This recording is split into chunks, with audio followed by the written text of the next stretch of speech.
Être à l'île d'Orléans, c'est un endroit touristique. C'est sûr que, comme dans n'importe quel travail, bien, tu dois être tout le temps à la page. Tu veux tout le temps upgrader l'expérience des gens. Nous, on a toujours aimé ça, l'agrotourisme. On pense à ce que nous, on aimerait. On essaie de faire en sorte qu'ils aiment leur passage chez nous. C'est certain que Denham, c'est le berceau de la viticulture. On arrive, on est en pleine nature, 300 mètres d'altitude, on est en plein milieu de la forêt. Vignoble, cidrerie, distillerie, érablière, table champêtre, le bistrot, éleveur de porc, de bœuf, maraîcher, nommez-les, une auberge qui s'en vient. On a plusieurs cordes à notre arc. Le no-tourisme, pour moi, est le lien direct entre la passion et le produit final. Non, cet été, nous, on ne prend pas de vacances. On n'en a jamais pris, en fait. Puis, bien, je pense pas que ça arrive pour les prochaines années.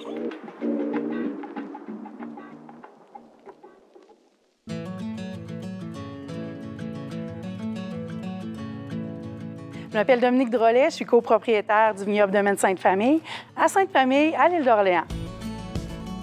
Notre projet a commencé dans les années 2017, un peu avant ça même. On avait une ferme laitière dans Lobinière et moi, comme je fais de l'asthme allergique, j'ai dû me retirer de la ferme.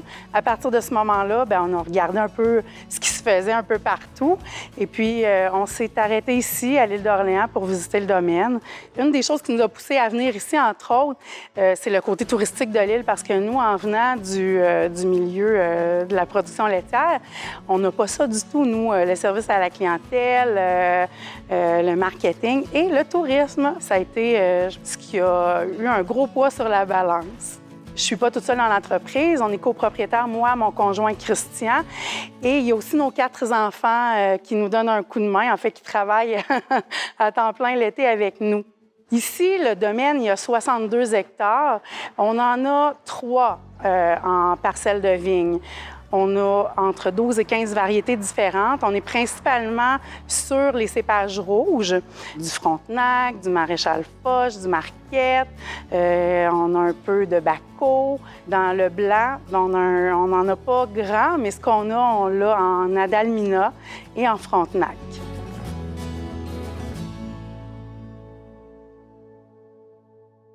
Je m'appelle Sarah Gaston, je suis copropriétaire du vignoble familial, le vignoble du Ruisseau, à Denham. On a décidé de créer un projet qui collait à notre personnalité. Fait que autant dans nos choix de vin qu'à nos choix d'activité, que dans tout notre volet autosuffisance, qui est comme notre vision d'entreprise, de la terre à la bouteille, de la terre à l'assiette. Ça allait de soi de dire qu'on va accueillir les gens parce que nous, on aimerait aller dans ce genre de place-là pour vivre cette expérience-là. On a acheté la terre en 2017. On a fait la première plantation de vignes en 2009. On a commencé la construction du chai, du bâtiment principal en 2013 pour finalement ouvrir au public en août 2016.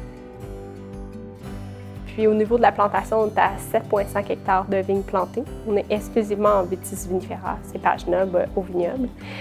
Puis on est autour annuellement au niveau de la production, 55 000 bouteilles annuelles à peu près.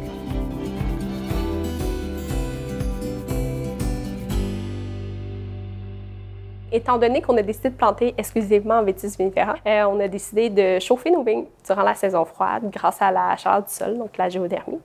Donc, c'est un brevet, c'est une première mondiale. On a beaucoup de recherche-développement à l'interne. Donc, on va chercher la chaleur du sol, puis on s'assure que nos vignes ne voient jamais une température en dessous de -10. Ce qui nous assure quiétude et sommeil durant l'hiver.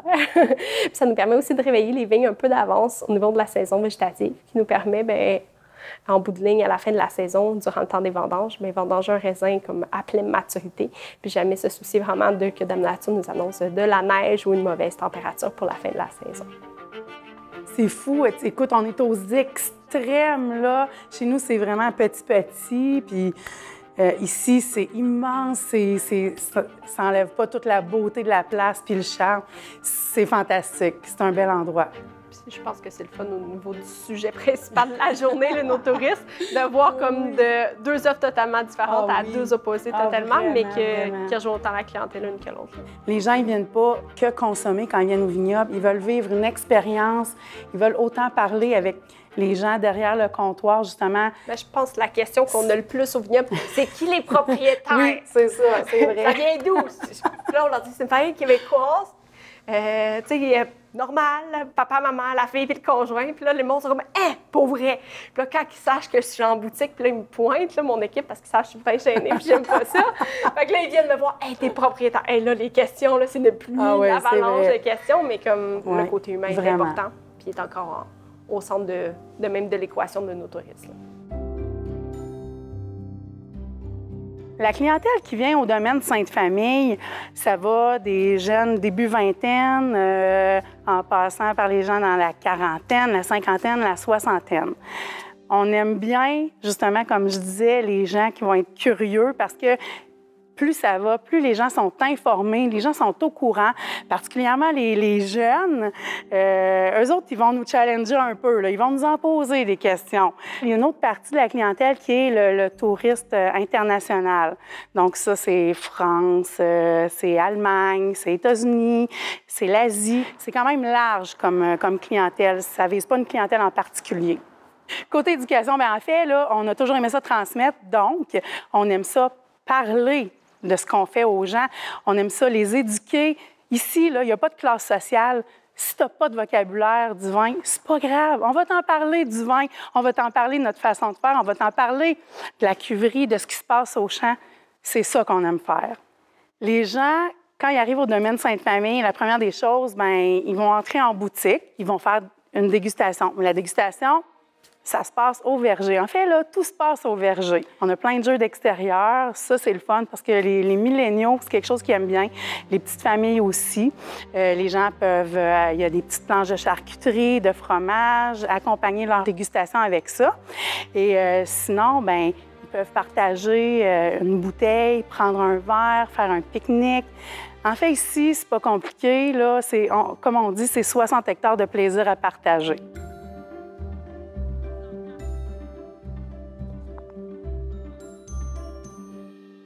Chez vous, Sarah, c'est quel type de clientèle, quel genre de monde vient ici? C'est quand même varié. On a quand même une offre qui est large. Mais je dirais, si on y va vraiment précisément au domaine du vin, vraiment pour le no-tourisme, bien, c'est ça qu'on est sur des gens qui sont épicurieux, qu'on va appeler, des gens qui ont quand même une connaissance ou quand même un bagage touristique dans le monde du vin ou qui sont habitués d'aller dans les restos, des gens qui aiment se gâter naturellement parce que c'est un luxe, hein? Aller visiter un vignoble, là, on s'entend, c'est pas comme aller à l'épicerie ou est-ce que c'est un besoin primaire. D'après moi, c'est un besoin primaire, acheter du vin puis aller visiter un vignoble, mais chacun ses valeurs.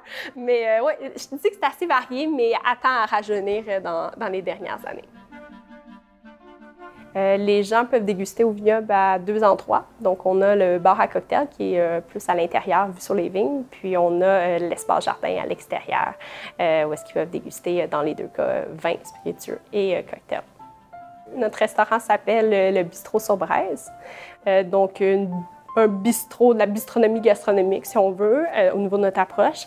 Tout ce qui sucre, bien, c'est notre sirop d'érable. S'il y a une viande à l'intérieur du plat, bien, provient de la terre. Niveau potager, maraîcher, la même chose. Tout ce qui est alcool sur le menu provient de la terre également. Fait que vraiment, de la terre à l'assiette de ce côté-là. On pousse beaucoup les visites guidées.